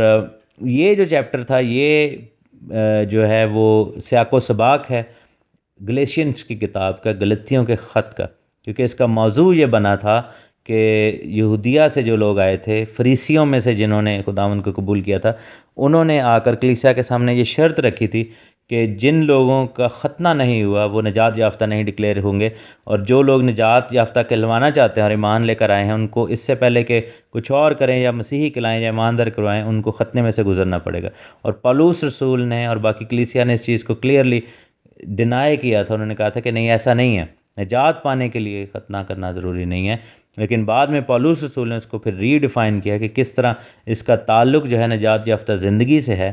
اور اس کا تعلق فرما برداری کے ساتھ ہے، نہ کہ راست بازی کے ساتھ۔ راست بازی کے لیے ایمان لانا ضروری ہوتا ہے۔ کل سے ہم جو ہے وہ گلتیوں کے خط کو غور سے دیکھنا شروع کریں گے اور اس کی ایک ایک چیز کو ہم ایک ایک آیت کے اندر جو ضروری آیتیں ہیں جو کہ ڈیفائننگ ورسز ہیں، جن کے اندر ہم یہ سیکھتے ہیں کہ کیا خدا کی شریعت ہم پر لاگو ہوتی ہے یا نہیں، اور بہت ساری کنفیوزنگ پوائنٹس ہیں جو لوگوں کو سمجھ نہیں آتے، ان کو ہم سیکھنا شروع کریں گے۔ خدا آپ کو بڑی برکت دے اور آپ کی زندگیوں میں خدا کا کام ہوتا چلا جائے، اور خدا آپ کے ساتھ ہو۔ آئیے خدا کے حکموں کے مطابق اپنی زندگی بسر کریں اور تابع داری میں رہیں تو برکت پائیں گے۔ آمین۔ سب کو تحسین اور شکایہ کا اسلام خداوند یسوع مسیح ناصری کے بابرکت اور جلالی نام میں۔ ہم خدا کی حضوری میں خداوند کے نام کو مقدس، معظم اور عظیم کہتے ہیں۔ خدا جو بھلا ہے، اس کی شفقت ابدی اور اس کی وفاداری پشت در پشت رہتی ہے۔ ہم خداوند کے سامنے حاضر ہیں، تمام برکتوں نعمتوں کے لیے خدا کا شکر کرتے ہیں جو خداوند نے دی ہیں۔ آج سے جو ہے وہ لا اینڈ گریس کی جو سیریز کا سب پورشن لیٹر آف گلیشینز جو ہے اس کو ہم پڑھیں گے، گلتیوں کے نام خط پولس رسول کا، اور اس کے اندر ہم دیکھنا شروع کریں گے کہ لا اور گریس یعنی کہ شریعت اور فضل کیسے ہماری زندگیوں میں کام کر رہے ہیں، اور فضل کے آنے سے کیا ساری شریعت ہماری زندگیوں سے باہر نکل گئی، یا پھر شریعت کے کون سے حصے تھے جس کو اب ہمیں پرفارم نہیں کرنا، اور شریعت کی کون سی باتیں ہیں جن کو ہمیں اپنی زندگیوں میں رکھنا ہے۔ اور پھر یہ بھی کہ جب ہم خداوند کے حکموں کو مانتے ہیں یا خداوند کی شریعت کو مانتے ہیں تو کیا ہمیں اس پر اترانا چاہیے، کیا یہ ہمارے لیے فخر کی بات ہو، یا پھر یہ تابع داری کی یا فرما برداری کی بات ہو، یہ احساس ذمہ داری ہو یا احساس برتری ہو۔ کیونکہ عموماً دیکھا گیا ہے کہ جب روحانی نعمتیں بھی ملتی ہیں تو غرور جو ہے، اسپرچل پرائڈ جس کو کہا جاتا ہے، وہ ایک دم زندگیوں میں آتا ہے۔ یہ بھی دیکھا گیا ہے کہ جب ہم خدا کے حکموں کو ماننا شروع کرتے ہیں، شریعت کی بات کرتے ہیں، تو ان لوگوں میں بھی ایک خاص قسم کا اسپرچل پرائڈ آ جاتا ہے۔ ہر صورت میں اس طرح ایماندار جو ہوتا ہے، جس کو ذرا سی نعمت یا مکاشفہ یا برکت ملے، تو ابلیس کیا کرتا ہے کہ وہی برکت ہمارے خلاف استعمال کرنے کی کوشش کرتا ہے۔ جیسے میں نے آپ کو پہلے بھی بتایا تھا کہ جب خدا یسوع مسیح نے بپتسمہ لیا تو آسمان پر سے آواز آئی کہ یہ میرا پیارا بیٹا ہے جس سے میں خوش ہوں۔ تو جب اس کے فوراً بعد ابلیس نے آزمایا تو 3 دفعہ ابلیس نے کہا کہ اگر تو خدا کا بیٹا ہے تو اس پتھر سے کہ روٹی بن جائے، اگر تو خدا کا بیٹا ہے تو اوپر سے نیچے چھلانگ مار دے، اگر تو خدا کا بیٹا ہے۔ اس طرح کی بات بار بار کرتا تھا وہ ابلیس، تو یعنی کہ وہی بلیسنگ اس کے خلاف استعمال کرنے کی کوشش کر رہا تھا۔ تو میرے عزیزو، جب خدا ہمیں کوئی برکت دیتا ہے تو اپنے آپ کو چیک ضرور کیا کیجئے، چیک اینڈ بیلنس کی جو چیز ہے، اپنے آپ کو جانچیں اور آزمائیں، بار بار اپنے آپ کو دیکھیں۔ یہ ڈیلی روٹین ہے، یہ بیسیکلی ڈسپلن ہے۔ جس طرح ہم ہر روز صبح اٹھتے ہیں، نہاتے دھوتے ہیں، اور کام پہ جانے سے پہلے اپنے آپ کپڑے پہن کر تیار ہوتے ہیں، اور اپنے آپ کو پھر شیشے میں ایک دفعہ چیک ضرور کرتے ہیں کہ ہم کیسے لگ رہے ہیں، کہیں ہمارے بال تو نہیں بکھرے، کہیں ہمارے کوئی داغ دھبا تو نہیں ہے۔ تو ہمیں اپنے آپ کو چیک ضرور کرنا ہے ڈیلی، تاکہ کہیں کوئی ایسی چیز کریپ ان نہ کر جائے، کوئی ایسی چیز رینگتی ہوئی ہماری زندگیوں میں گھس نہ جائے۔ جیسے آپ یہ دیکھیں کہ آدم، جیسے میں بار بار یہ مثال دیتا ہوں کہ آدم کو خدا نے باغبانی اور نگہبانی کا جو ہے وہ ذمہ داری تھی۔ باغبانی تو وہ شاید کرتا تھا اچھا، لیکن نگہبانی نہ کر سکا، اور شیطان جو تھا وہ آ گیا۔ اگر وہ چیک رکھتا، ایک اسٹرانگ وہاں پر پہرا رکھتا، تو شاید ایسا نہ ہوتا۔ غلطیوں کے خط میں ہم نے یہ بھی دیکھا اس کے جو پریلیوڈ کے طور پر، اس کے یعنی کہ آغاز کے طور پر ہم نے دیکھا کس طرح اعمال کی کتاب 15واں باب جو تھا وہ غلطیوں کے خط کے لکھے جانے کی وجہ بنا، اور کس طرح کچھ بھائی جو ہیں ختنے کو لے کر، انہوں نے جو فریسی لوگ تھے یا فریسیوں میں سے جو آئے تھے، انہوں نے ایماندار جو بن گئے تھے، انہوں نے یہ تعلیم پھیلانی شروع کر دی کہ ختنہ جو ہے وہ نجات کے لیے ضروری ہے۔ حالانکہ خدا یسوع مسیح نے، جب ہم دیکھتے ہیں تو ایمان کی بات کی ہے کہ توبہ کر اور بپتسمہ لو، وہ نجات پائے گا، مرکز 16:16 میں لکھا ہے۔ تو یہ تعلیم جو ہے وہاں پر پھیلنی شروع ہوئی کہ جو غیر قوم سے آتے ہیں اسپیشلی، ان کو پہلے ختنہ کرانا پڑے گا، پھر جو ہے وہ نجات پائیں گے۔ آپ کو یہ بتاتا چلوں کہ غلطیوں کے خط کا جو لب لباب ہے وہ پولس رسول کا اس سوچ کی مخالفت ہے کہ ختنہ جو ہے وہ لازم فیکٹر ہے نجات کے لیے. یہ غلطیوں کے خط کے لکھے جانے کا ریزن ہے. اس سوچ کی مخالفت کی پولس رسول نے کہ ختنہ جو ہے وہ نجات کے لیے ضروری نہیں ہے. اس چیز کا نجات سے کوئی تعلق نہیں ہے. اسی چیز میں اگزامپل کے طور پر پولس رسول خداوند کی شریعت کو استعمال کرتے ہیں. غلطیوں کے خط میں کہیں پر بھی خداوند کے بندہ پولس رسول نے یہ نہیں کہا کہ ہمیں خداوند کے حکموں پر یا خداوند کی شریعت پر عمل نہیں کرنا، بلکہ خداوند کا بندہ پولس رسول بار بار یہ بتانے کی کوشش کر رہے ہیں کہ شریعت کے اعمال جو ہیں وہ نجات کا باعث نہیں ہیں، وہ پاکیزگی کا باعث ہیں. وہ فرما برداری تو ہے، لیکن نجات کے لیے یہ ضروری نہیں ہے کہ ہمیں کسی ایک حکم کو پکڑ کے اس پر عمل کریں گے تو نجات ملے گی. اگر ایسا ہوتا تو پھر مسیح کا آنے کا فائدہ نہیں تھا. یہاں پر ہول ڈسکشن جو ہو رہی ہے گلیشینز میں، اس کے ہم ایک ایک آیت کو بھی دیکھیں گے. وہ یہ ہو رہی ہے کہ نجات پانے کے لیے ایمان لانا پڑتا ہے، اور شریعت پر عمل جو ہے وہ تابع داری اور راست بازی یعنی راست باز کی زندگی کا حصہ ہے. راست بازی پانے کے لیے نہیں بلکہ راست باز کی زندگی کا حصہ ہے. ہمیں اس چیز کو ہمیشہ یاد رکھنا ہے کہ پولس رسول کبھی بھی خداوند کے حکموں کے خلاف نہ تو وہ زندگی بسر کرتے تھے، نہ ہی وہ تعلیم دیتے تھے. میرے ساتھ دیکھیں 2 پیٹر دوسرا پطرس اس کا 3 باب اور اس کی 15ویں آیت. 3 باب اور 15ویں آیت. دوسرا پطرس 3 باب اور 15ویں آیت. یہاں پر پطرس رسول نے پولس رسول کے بارے میں انڈورسمنٹ کی ہے، اور ساتھ میں یہ بھی کہا ہے کہ لوگ جو ہیں ان کی تعلیمات کو غلط سمجھتے ہیں، توڑ پھوڑ کر بیان کرتے ہیں. لکھا ہے کہ ہمارے خداوند کے تحمل کو نجات سمجھو، چنانچہ ہمارے پیارے بھائی پولس نے بھی اس حکمت کے موافق جو اسے عنایت ہوئی تمہیں یہی لکھا ہے، اور اپنی سب خطوں میں ان باتوں کا ذکر کیا ہے جن میں بعض باتیں ایسی ہیں جن کا سمجھنا مشکل ہے، اور جاہل اور بے قیام لوگ ان کے معنوں کو بھی اور صحیفوں کی طرح کھینچ تان کر اپنے لیے ہلاکت پیدا کرتے ہیں. تو یہاں پر ہم دیکھتے ہیں کہ کس طرح پولس رسول کو پطرس رسول بیان کر رہے ہیں، اور کہہ رہے ہیں کہ پولس رسول کے خطوں کو سمجھنا اتنا آسان نہیں ہے، کیونکہ ہمیں یہ معلوم ہونا چاہیے کہ پولس رسول جو تھا وہ خود ایک فریسی تھے، اور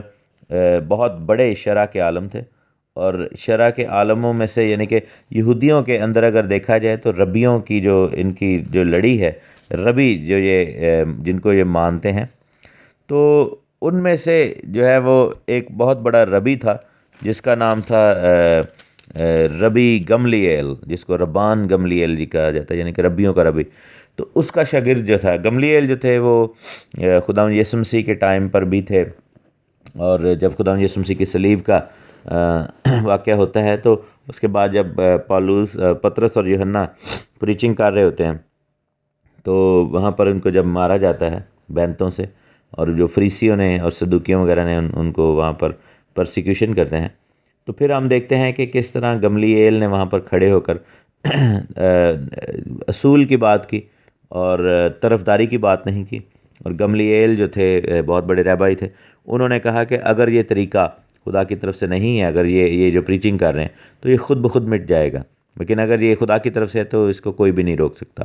انہوں نے بڑی انصاف والی بات کی، اور اس چیز کو پھر وہ سمجھے اور انہوں نے ان کا پیچھا چھوڑ دیا پطرس اور یوحنا کا.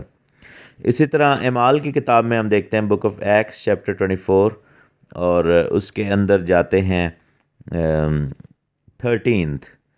Chapter 24 verse 13 book of Acts رسولاں دے کرتوے. اور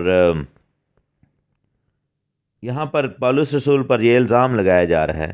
کہ یہ فتنہ انگیز ہے. میں الزام بھی پڑھ دیتا ہوں 5ویں آیت میں. جو الزام لگا رہے ہیں لوگ، فیلکس بہادر کو یہ لیٹر لکھ کے یعنی پولس رسول کے خلاف مقدمہ بنایا گیا، اور مقدمہ جب بنایا گیا تو انہوں نے یہ الزام یہ لگایا کہ ہم نے اس شخص کو مفسد کا مطلب یہ ہوتا ہے جو فساد پیدا کرنے والا ہوتا ہے، یعنی کہ سیپریشن ڈویژن کریٹ کرنے والا، اور دنیا کے سب یہودیوں میں فتنہ انگیز. یہاں پر آپ دیکھیں کہ وہ پولس رسول کو یہودی کہہ رہے ہیں، کرسچن نہیں کہہ رہے وہاں پر. یہ ایک بڑی حیرانگی والی بات ہے. اور ناصریوں کے بدعتی فرقہ کا سر گروہ پایا ہے. اب یہ ناصریوں کا فرقہ بیسیکلی آپ کو بتاتا چلوں کہ ناصری جو تھا یہ کرسچنز کا جو پہلا نام، جیسے آج کل ہمیں کو کہ آپ کون ہیں تو ہم کہیں گے ہم مسیحی ہیں یا ہم کرسچنز ہیں، تو شروع سے ہم ایمانداروں کو جنہوں نے خدا یسوع مسیح پر ایمان لائے تھے ہمیں مسیحی نہیں کہا گیا تھا، ہمیں ناصری کہا جاتا تھا، کیونکہ جو مسیحی لوگ تھے وہ ناصری کہلاتے تھے، اس لیے کہ خدا یسوع مسیح ناصری کو فالو کرتے تھے، ان کو ناظرین کہا جاتا تھا، اور مسیحی لوگوں نے بھی اپنے لیے یہ لفظ چوز کیا تھا ناظرین یا ناصری۔ ناصری بیسیکلی ناصری لفظ ناصرت سے نکلا ہے، اور ہم جانتے ہیں کہ خداوند یسوع مسیح کو بھی ناصری ہی کہا جاتا تھا، اور اس لیے کہا جاتا تھا کیونکہ یہ لفظ جو اس آیت میں سے نکلا ہے، یہ یسایہ کی کتاب 11ویں باب کی پہلے ایسے کہ یسی کے تنا سے ایک کونپل نکلے گی اور اسے 12 آور شاخ پیدا ہوگی، تو وہاں پر جو لفظ شاخ کے لیے آیا ہے وہ ہے نتظر، یعنی کہ نتظری، تو نتظر سے بیسیکلی لفظ ناصرت نکلا ہے، اور اسی سے لفظ ناصری نکلا ہے جس کا اردو مطلب ہوگا شاخ، اور یہی لفظ جو ہے خداوند یسوع مسیح نے اپنے لوگوں کے لیے استعمال کیا تھا جب خداوند یسوع مسیح نے کہا تھا کہ انگور کا حقیقی درخت میں ہوں، آئی ایم دا ٹرو وائن، اور تم میری شاخیں ہو، تم میری ڈالیاں ہو، یو آر مائی برانچز، تو وہاں پر جو ڈالیوں اور شاخوں کے لیے لفظ آیا ہے وہ ہے نتسریم، یعنی کہ ناصری، اگین وہاں پر لفظ ناصری آیا ہے، یعنی کہ تم میرے ناصری ہو، تم میری شاخیں ہو، تو لفظ ناصری کا مطلب ہے شاخ، یا ناصریوں کا مطلب ہے، ناظرینس کا مطلب ہے شاخیں، تو وہ لوگ اپنے آپ کو شاخیں کہتے تھے، کیونکہ جس طرح ہمارا مسیح وہ شاخ ہے جو داؤد کے اندر سے نکلی ہے، اسی طرح ہم وہ شاخیں ہیں جو مسیح کے اندر سے نکلی ہیں، اس ٹرو وائن کے اندر سے، اس انگور کے حقیقی درخت کے اندر سے نکلی ہوئی شاخیں ہیں۔ تو اس لیے جو یہودیوں کے آلریڈی بہت سارے فرقے وہاں پر موجود تھے، فریسیوں کا ایک فرقہ تھا، صدوقیوں کا ایک فرقہ تھا، فقیہیوں کا ایک فرقہ تھا، اس کے بعد ہم دیکھتے ہیں کہ اور بھی 2-4 فرقے ایسے تھے، جیسے زیلوتیس جو تھا ایک فرقہ تھا، زیلٹس جن کو کہتے تھے، شمعون زیلوتیس ایک شاگرد بھی تھا خداوند یسوع مسیح کا، یہودا اسکریوتی جو تھا وہ زیلٹ جو فرقہ تھا زیلوتیس سے اس کا تعلق تھا، اسی طرح ایک اور فرقہ تھا اس کو ایسینز کہتے تھے، وہ جو غاروں میں رہتے تھے اور راہب کے طور پر وہ اپنے آپ کو دنیا سے انہوں نے علیحدہ کیا ہوا تھا، اور وہ بس ریاضت کرتے تھے، ان کو ایسین کہتے تھے اور بڑے پاکیزہ سمجھے جاتے تھے، تو یہ مختلف فرقے جو ہیں جو ہے اس طرح وہاں پر ہم دیکھتے ہیں۔ تو کیا ہوا کہ جب یروشلم کی کلیسیا کا جنم ہوتا ہے اور جب بہت سارے لوگ مسیح کو ماننا شروع ہو جاتے ہیں، بہت سارے لوگ جو ہیں وہ آتے ہیں اور خداوند کے اس پیغام کے اندر شامل ہوتے ہیں، ہزاروں کی تعداد میں یہودی لوگ بھی آ جاتے ہیں اور وہ یسوع کو اپنا مسیح مان کر چل رہے ہیں، تو وہاں کا جو ابتدائی کلیسیا کا جو کلچر تھا انہوں نے مسیحیوں کو ایک نام دیا، اس کا نام تھا ناصریوں کا فرقہ، اور ان کو وہ یہودی ہی تصور کرتے تھے، ہم انیشیلی جو ہے وہ یہودیوں کی ایک شاخ سمجھے جاتے رہے، وہ تو جب روم آیا ہے بیچ میں تو یہ بہت زیادہ علیحدگی اور بہت زیادہ دوری کریٹ ہوئی، جس کے بعد جو ہے وہ روم کے آنے کی وجہ سے ہم نے اپنی وہ پہچان جو تھی وہ کھو دی۔ تو وہاں پر ہم دیکھتے ہیں کہ جب الزام لگایا جاتا ہے اور حننیہ سردار کاہن اور بعض بزرگوں اور ترتولس نام جو تھا ایک ترتلس نام کا ایک وکیل تھا جس نے یہ مقدمہ جو ہے وہ لگایا، اور ترتلس کہنے لگا جب فیلکس بہادر کے سامنے وہ کھڑے تھے تو اس نے کہا کہ یہ شخص جو ہے فساد کرنے والا ہے، یعنی کہ یہ عام لوگوں کو یہودیوں سے دور کر رہا ہے اور دنیا کے سب یہودیوں میں فتنہ انگیز اور ناصریوں کے بدعتی فرقے کا سر گروہ ہے، اس نے ہیکل کو ناپاک کرنے کی کوشش کی اور ہم نے اسے پکڑا، اور انہوں نے یہ بھی کہا کہ یہ جو ہے وہ الزام اس پر یہ ہے کہ خداوند کے یہ توریت کے خلاف باتیں کرتا ہے، حالانکہ پالوس نے نہیں کی تھی۔ پالوس رسول نے جو بات کی تھی وہ یہی تھی کہ ختنہ جو ہے وہ نجات کے لیے ضروری نہیں ہے، اس بات پر بڑی پرابلم ہوئی تھی، اور آگے جا کر ہم دیکھتے ہیں کہ پالوس رسول کی گواہی کیا ہے۔ پالوس رسول نے جواب میں کہا، اور لکھا ہے کہ 10ویں آیت میں کہ جب حاکم نے پالوس کو بولنے کا اشارہ کیا تو اس نے جواب دیا، چونکہ میں جانتا ہوں کہ تو بہت برسوں سے اس قوم کی عدالت کرتا ہے، اس لیے میں خاطر جمعی سے اپنا عذر بیان کرتا ہوں. یعنی پولس رسول نے فیلکس کو کہا کہ مجھے معلوم ہے کہ تو کئی سالوں سے یہودیوں کا فیصلے کر رہا ہے، تو تجھے کافی نالج ہے یہودیوں کے بارے میں. تو دریافت کر سکتا ہے کہ 12 دن سے زیادہ نہیں ہوئی کہ میں یروشلم میں عبادت کرنے گیا تھا. انہوں نے مجھے نہ ہیکل میں کسی کے ساتھ بحث کرتے یا لوگوں میں فساد اٹھاتے پایا، نہ عبادت خانوں میں، نہ شہر میں، اور نہ ان باتوں میں جن کا مجھ پر اب الزام لگاتے ہیں. تیرے سامنے یہ ثابت کر سکتے ہیں. ٹھیک ہے، کوئی بھی بات ثابت نہیں تھی ہو پاتی. ایون کہ یہ بھی بات کہ پولس رسول شریعت کے خلاف تعلیم دے رہا ہے، وہ ثابت نہیں تھا ہو رہا، کیونکہ پولس رسول شریعت کے خلاف تعلیم نہیں دے رہے تھے. اور لکھا ہے کہ تیرے سامنے میں اقرار کرتا ہوں کہ جس طریقے کو وہ بدعت کہتے ہیں، یعنی کہ ناصریوں کا طریقہ، ناصریوں کا فرقہ، مسیحیت،